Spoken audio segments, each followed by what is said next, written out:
검은 머리가 팥불이 되도록 서로 사랑하며 살아라. 과거 주례사에서 흔히 들을 수 있는 말이었는데요. 요즘에는 이 말이 무색할 정도로 결혼 20, 30년 차의 부부들이 이혼하는 황혼 이혼의 사례가 크게 늘고 있습니다. 요즘에 이런 말 들어보셨습니까? 결혼 서약은 주례사 앞에서 하고 이혼 서약은 이분 앞에서 하라. 이혼 전문 변호사 이인철 변호사 오늘 특별 손님으로 모셨습니다. 어서 오십시오. 네, 안녕하세요. 어서 오세요. 안녕하세요. 반갑습니다. 네.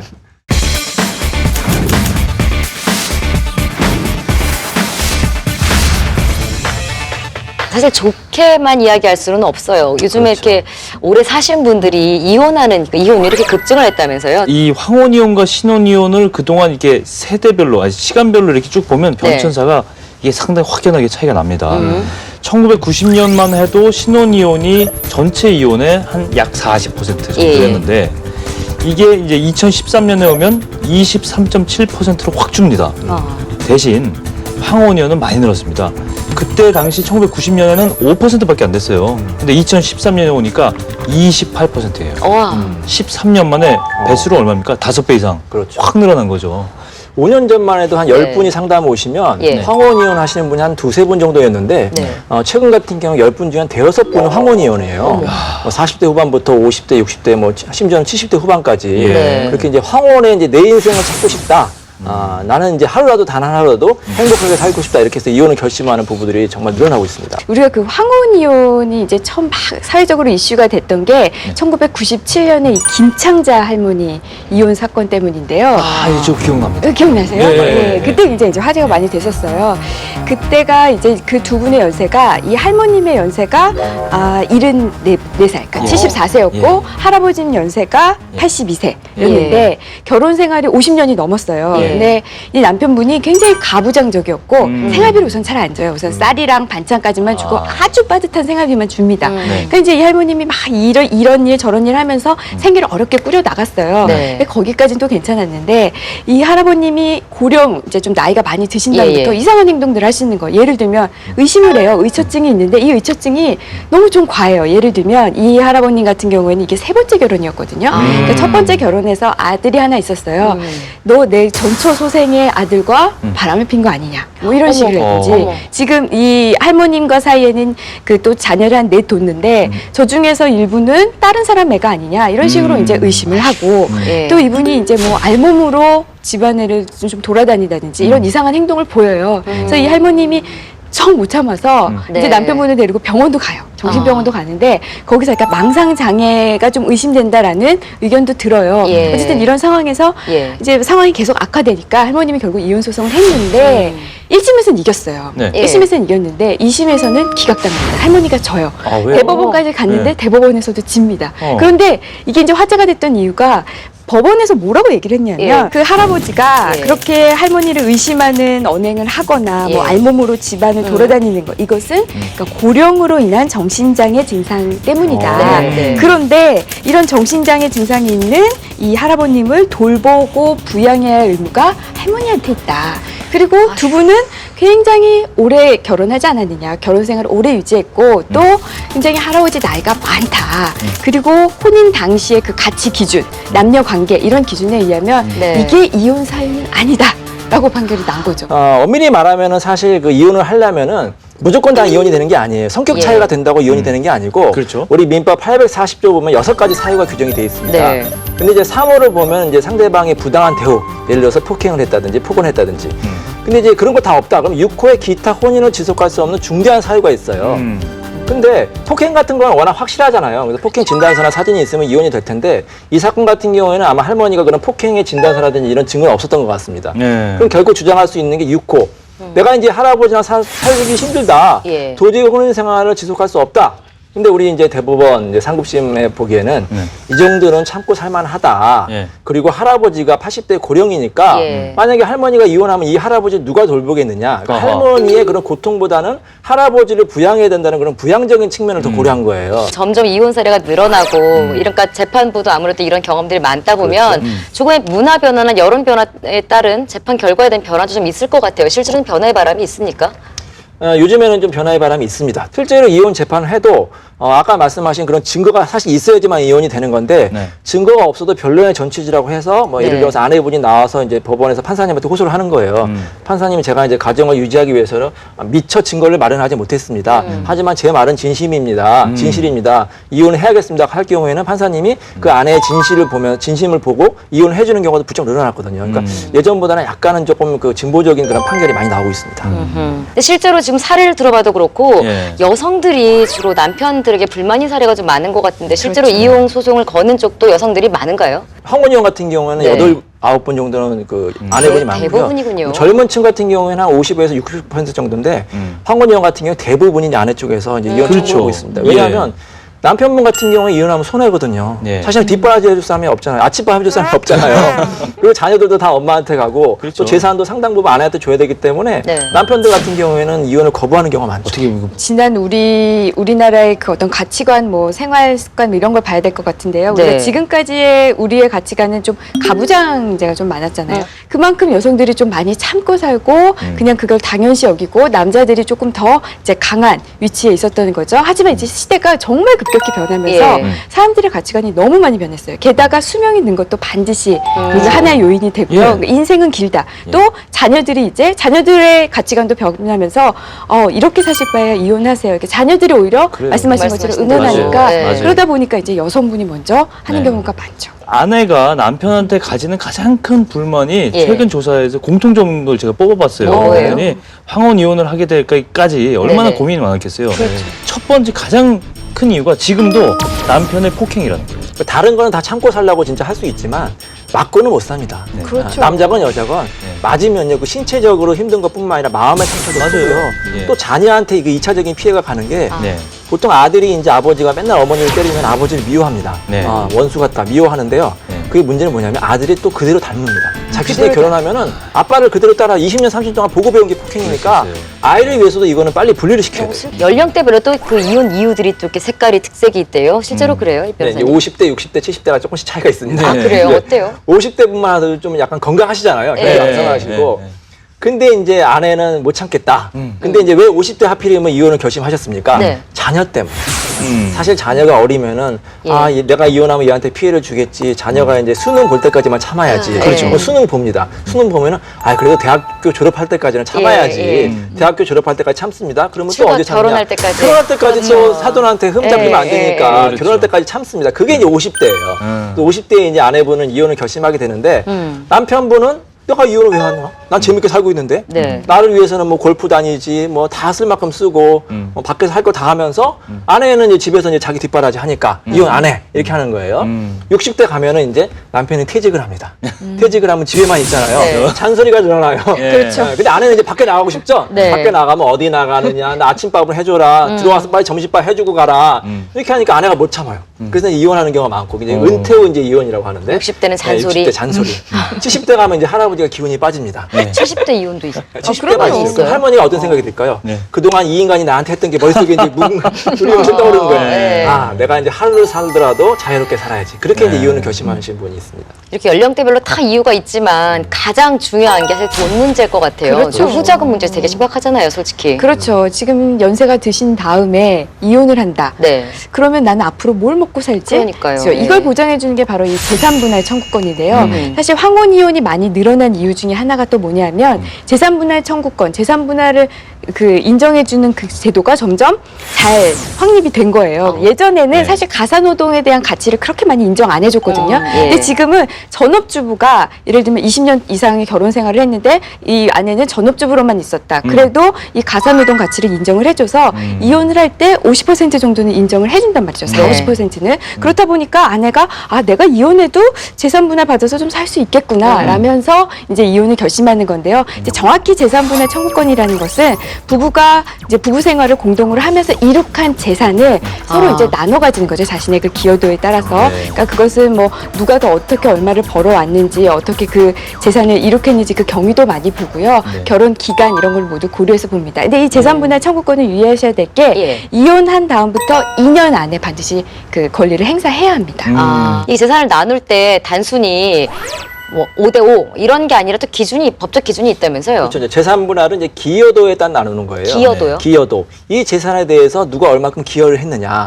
아. 근데 간혹 이렇게 말씀하시는 분이 있어요. 할머니 같은 경우에는 변호사님 저 재산 전부 다 갖고 오게 해주세요. 아니 왜요?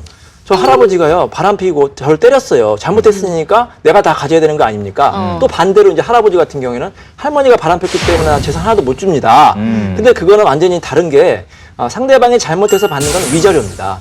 위자료를 뭐 1,000만 원에서 3,000만 원 받는 거고요. 재산 분할은 상대방의 잘못과 전혀 상관이 없어요. 부동산이 있으면 이 부동산에 대해서 누가 얼마큼 기여를 했느냐, 네. 아니면 예금이 10억이 있으면 이 10억을 마련하는데 남편이 얼마큼 기여를 했고, 아니면 아내가 얼마큼 기여했느냐에 따라서 나누는 거예요. 근데 보통은 이제 남편이 밖에서 이제 일을 하고 돈을 벌고, 예. 아내분 같은 경우는 집에서 살림을 하잖아요. 그러니까 네. 이제 남편이 뭐라고 하느냐? 아니 이 아내는 집에서 살림만 했습니다. 살림도 제대로 못했습니다. 저한테 아침밥도 안 차려줬어요. 그렇기 때문에 난 재산분할 하나도 못 줍니다. 네. 이렇게 이제 주장을 했는데 법원에서는 그렇게 보지 않고 아내가 집에서 살림을 잘했기 때문에 남편이 열심히 밖에서 일을 한 거 아닙니까? 네. 집에서 일한 것도 이제 살림에 대한 기여도를 인정하는 거예요. 이 재산에 대한 기여도를 인정하기 때문에 뭐 20년, 30년 살면은 40에서 50% 정도까지 이제 아내에게 기여도를 인정하는 거죠. 그것도 금액에 따라 달라요. 예를 들어서 한 10억 정도 있는 재산이면은 네. 법원에서도 그냥 큰 부담 없이 한 50% 정도 주세요 이렇게 합니다. 뭐 집 하나 있다, 뭐 상가 하나 있으면은 뭐 그걸 팔아가지고 한 반 정도 안 해주세요. 근데 재산이 50억이다, 100억이다, 1000억이다. 우리가 뭐 대기업 뭐 네, 재벌들도 네. 이혼하잖아요. 대기업 재벌이 가지고 있는 재산이 예를 들어서 수천억이다, 수조다. 근데 이혼하는 경우에 그러면 수천억 받을까요? 그런 것 이혼해서 같더라고요. 판결문에서 수천억을 주라. 그런 판결문은 없거든요. 왜 그럴까요? 50% 하려면 50% 받아야 되잖아요. 네. 그게 아니고요. 우리 법원에서는 이제 이 금액이 아주 높아질 경우에는 그 비율을 낮춥니다. 그래서 예. 한 10억 이하면 50% 정도 주지만 네. 10억에서 50억 사이면 약 한 30% 정도, 한 50억 이상이다, 뭐 100억 이상이다, 뭐 1000억 이상이다 그럴 경우에는 한 10% 정도 이 정도만 인정하는 거예요. 이혼이라는 게 지금 현재 재산만 얘기할 수 없는 게 연금 같은 거 있잖아요. 그렇죠. 그게 좀 그렇죠. 없는 거. 연금 같은 경우는 뭐 상당히 복잡하더라고요 보니까 국민연금법 개정되면서 혼인 기간이 5년 이상인 사람이 예. 이렇게 배우자가 이혼한 후에 60세가 되면 예. 일정 금액을 받을 수 있다 이렇게 돼 있어요. 규정이. 받을 수 있대요. 예. 하지만 이게 아이러니한 게요. 뒤집어서 60세가 되기 전에는 만약에 배우자가 사망하면 연금 받을 수 없다. 이렇게 돼 있어요. 그러네요. 자, 우리 법원에서는 국민연금 말고 기타 연금 같은 경우는 그동안 재산분할 인정 안 했습니다. 왜? 아직 현실화가 안 됐거든요. 그렇죠. 미래에 얼마 받을지 확실하지가 않거든요. 예. 퇴직금도 마찬가지입니다. 남편이 일시불로 퇴직금을 받았다. 네. 그것도 이혼할 때. 예. 그럴 경우에는 눈에 확실하게 보이니까 퇴직금 인정해줬습니다. 네. 근데 5년 후에 퇴직한다. 이혼한 후에. 예, 예. 아니면 퇴직금을 연금으로 받았다. 예. 어떻게 할 겁니까? 법원에서 인정 안 해줬어요. 그동안. 그러니까 그거는 참고 자료로만 인정해줬지. 당사자의 소유로 그냥 그렇죠. 인정하는 그냥 거죠? 남편이 소유가 되는 거예요. 그렇군요. 근데 이렇게 생각해 보세요. 5년 후에 남편은 퇴직해가지고 퇴직금을 5억을 받습니다. 네. 예. 다른 재산 다 빼돌렸어요. 아내는 한 번도 못 받습니다. 예. 과연 이게 정의에 부합할까요? 그래서 그렇죠. 최근에 어떤 분이 대법원에 상고를 했습니다. 이거 부당하다. 예. 대법원이 공개 변론을 열었어요. 네. 미래에 받을 퇴직금도 재산분할 인정할 것이냐. 예. 결과가 공개 변론까지 나왔는데 아마 올해 안에 결과가 나올 건데 인정하는 방향으로 나오지 않을까 이제 개인적으로 기대를 합니다만 제 개인적인 소신은 이거는 받아야 된다고 봅니다. 그게 정의에 부합하고요. 얼마 전에 가정법원에서는 네. 이제 그 공무원 연금에 대해서도 재산분할 인정하자는 획기적인 판례가 나왔어요. 다른 재산은 없었고 예. 유일하게 있는 재산이 남편이 공무원 연금을 받는 거예요. 그것도 네. 꽤 됩니다. 예. 매달 몇백만 원씩 받으면 꽤 되잖아요. 그러니까 아내가 그 공무원 연금을 분할해달라. 분할해달라고 청구했는데 가정법원에서는 맞다. 아내 말이 얼마나 맞다고 해서 분할을 40% 계속 연금 받을 때까지 계속 분할해달라는 판례가 있는데 아직 대법원 판례는 아니기 때문에 확정된 판례는 아니고요. 그렇군요. 확정된 판례는 아니고 네. 하지만 이제 많은 가정법원 1심 판례는 그 판례를 따르고 있습니다. 제가 만약에 사업을 하는 사람이에요. 네. 근데 채무를 졌어요. 네. 5년 내로 갚아야 돼요. 네. 그건 어떻게 하실 거예요? 채무도 좀 복잡한 문제가 있는데요. 그러네요. 예. 그동안 없네. 과거에 그것도 채무는 반반씩 어떻게 하죠. 하냐? 예. 원래 그 재산 분할할 때는 순재산을 기준으로 하는 거예요. 무슨 예. 말이냐? 집이 10억짜리가 있다. 예. 근데 거기에 담보대출이 5억이 있다. 그러면은 10억이 재산분할 대상이 아니라 예. 대출을 뺀 5억 원이 재산분할 대상이 되는 거예요. 예. 왜냐하면 5억 원이 순재산이잖아요. 네. 근데 집이 10억 원이 있는데 대출이 20억이 있다. 네. 그럼 대출 초과잖아요. 예. 그럼 재산분할 안 돼요. 예. 그러면 10억 원에 20억의 대출 누가 갚아야 되느냐? 네. 명의자가 갚는 게 원칙이에요. 원칙적으로. 아니 그게 안 되잖아요. 그거 합리적이지 않죠. 합리적이지 않죠. 예. 그래서 판례가 하나 바뀌었습니다. 예. 어떤 판례가 나왔느냐? 예를 들어서 그 채무가 가정 생활을 위해서 공동으로 부담한 채무 같은 경우에는 이제는 나눠라 이런 판례가 그래서 나왔습니다. 하지만 그거는 이제 예외적인 판례고요. 일반적으로는 채무는 채무 명의자가 진다 이렇게 보시면 돼요. 근데 얘기를 듣다 보니까 좀 살기 힘들어서 이혼하시는 분들이 소송하다가 더 이렇게 원수처럼 이렇게 등 돌리는 경우도 있을 것 같은데 실제로 야, 이런 경우까지 봤다 이런 실제 사례들 어떤 거 있어요? 여러분 사랑가전 인증 참 막장이라고 보시잖아요. 예. 실제 사례는 그거 곱하기 100 하시면 돼요. 그만큼 더 막장이고요. 예. 더 충격적이고 그런 예. 게 많고요. 어떤 거 있어요? 뭐 예를 들어서 아내가 남편 네. 상대로 소송을 했는데 알고 보니까 남편이 10년 동안 딴 사람을 차렸고 혼외자도 있었다. 혼외자가 자기 손자뻘 되는 혼외자도 있었다. 이런 경우도 있었고. 종종 있죠. 예. 종종 있어요? 남편이 사업을 너무 잘해가지고 재산이 많은 줄 알았는데 알고 보니까 재산이 너무 없어. 네. 다 어디 갔느냐? 다 자기 이제 시댁에 어머니 집 사주고 뭐 동생들 다 뒷바라지고 결국엔 이렇게 된 경우도 두 있고. 번 배신당하는 느낌이겠다. 또 재혼한 경우 많잖아요. 네. 재혼해가지고 황혼 이혼하시는 분이 많은데 네. 재혼할 경우에 이혼할 때 가장 많이 발생하는 사례는 뭐냐면 처음엔 재혼할 때 잘 살아요. 근데 이제 몇 년 살다 보니까 이제 부부 사이가 멀어집니다. 예. 그럼 남편이 재산이 많으면 그 재산을 어떻게 하느냐? 자기 원래 자식들한테 미리 하나 둘씩 빼줍니다. 아, 원래 자식들한테. 아내가 이혼하면 내가 위자료로 재산만 줘야 되기 때문에 네. 막상 아내가 이혼하려고 하니까 수십억 재산이 다 돈이 없어. 자녀 거예요. 앞으로 가는 거예요. 대부분 이제 그 아내분이 청구하는데 남편분이 청구하는 경우가 아주 가끔 있어요. 그럼 왜 남편분이 청구할까요? 아내분이 돈이 더 많으니까 그렇겠죠. 그러니까 아내보다 더 사랑하는 사람이 있기 때문에 하시는 분이 많아요. 이런 경우에는 또 그 특이한 점이 뭐냐? 아내분이 이혼을 안 해줘요. 왜 안 해줍니까? 제가 수도 여쭤보면은 있겠다, 예. 사랑도 다 없고 애정도 없고 예. 남편은 밖에서 딴 살림까지 차리고 네. 폭행도 많은데 왜 안 해줍니까? 누구 좋으라고? 그러니까. 누구 좋으라고 아까 내가 이혼해 말씀하셨죠. 줍니까? 예. 아니면은 예. 내 인생 사전에 이혼은 없다. 죽어도 나 맞아요. 이혼이 안 된다.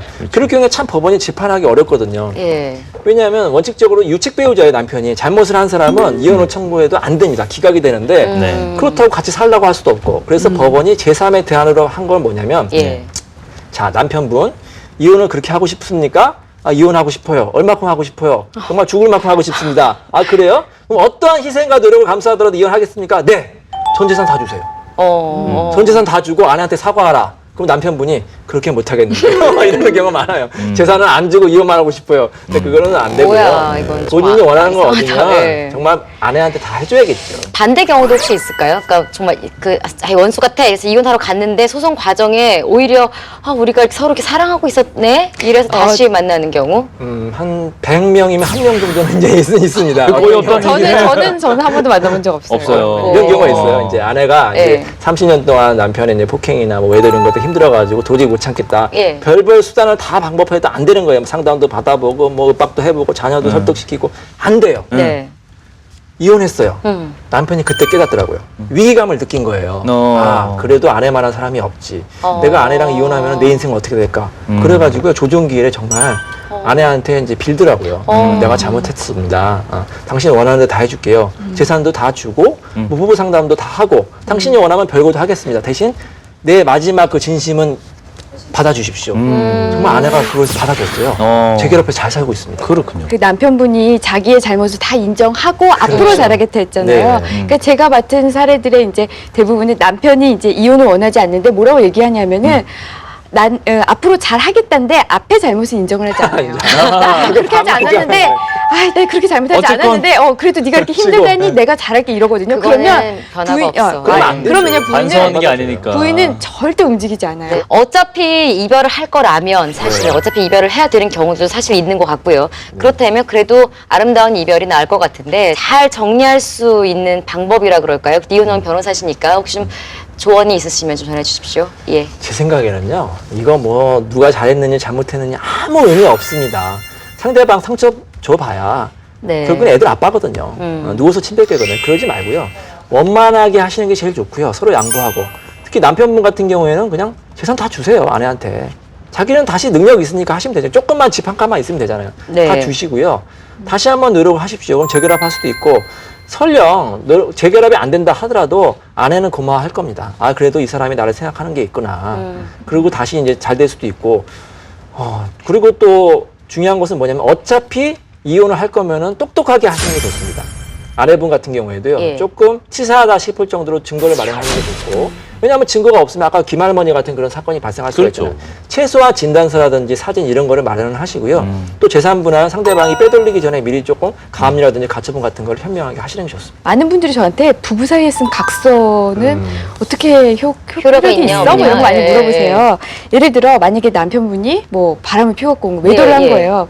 앞으로 한 번 더 외도하면 우리는 자동적으로 이혼한다. 그러면 이제 이혼 또 이제 외도를 한 거예요. 그럼 이제 이거 갖고 저는 외도가 됩니까? 이혼이 바로 됩니까?라고 예. 하지만 그건 솔직히 아무 효력이 없어요. 대신 어떤 효력이 있냐면 나중에 이혼 소송에 갔을 때 이 사람이 언제 바람을 폈다. 바람을 펴서 이런 각서도 써냈습니다. 네. 그래서 그 정도의 그 효력만 있지 이걸로 바로 이혼의 효력은 없죠. 아니면 서로 이혼하기로 합의를 하고 그럼 재산을 어떻게 나눠 가질까 서로 이제 약정을 하는 경우가 있어요. 그래 우린 이혼하자. 그럼 네. 이혼을 전제로 뭐 부동산은 누가 갖고 예금은 누가 갖고 이렇게 정한 다음에 바로 이혼하고 그럼 그거는 효력이 있어요. 근데 이제 예를 들면 남편이랑 얘기를 하는 거죠. 우리가 나중에 이혼하면 어떻게 나눠 갖자라고 얘기를 했어요. 그다음에 좀 시간이 지나서 남편이 잘못을 했어요. 그래서 부인이 이혼하자고 하는데 남편이 이혼을 안 한다는 거예요. 네. 그러면 부인은 당연히 이혼 소송을 청구하겠죠. 그러면 이혼 소송을 청구하면서 그걸 드림입니다. 우리가 이혼하면 이렇게 나눠 갖기로 했어요. 그럼 각서를? 그게 효력이 있을까요? 그건 효력이 없어요.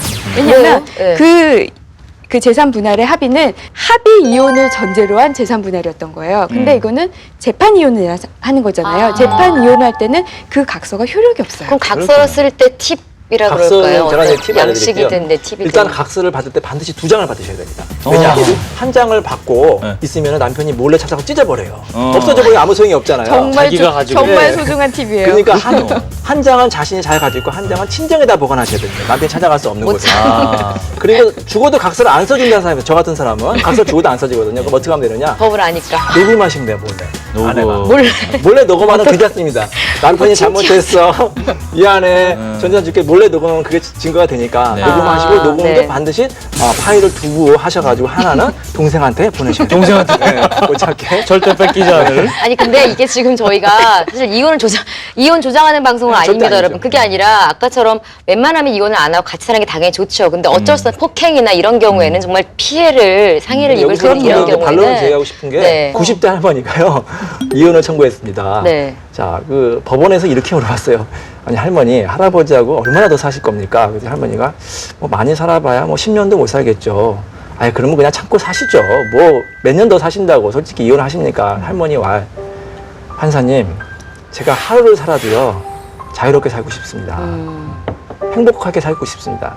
우리 헌법에 보면은 모든 인간은 행복을 추구할 권리를 갖는다고 했어요. 예. 자, 잘 생각하시면 됩니다. 결혼을 유지하는 것이 더 행복하느냐, 아니면 이 결혼을 정리한 것이 더 행복하는지는 사실 본인이 제일 잘 알거든요. 본인과 그 자녀가 잘 알기 때문에 본인과 자녀의 그런 선택권을 최대한 존중해줬으면 좋겠습니다.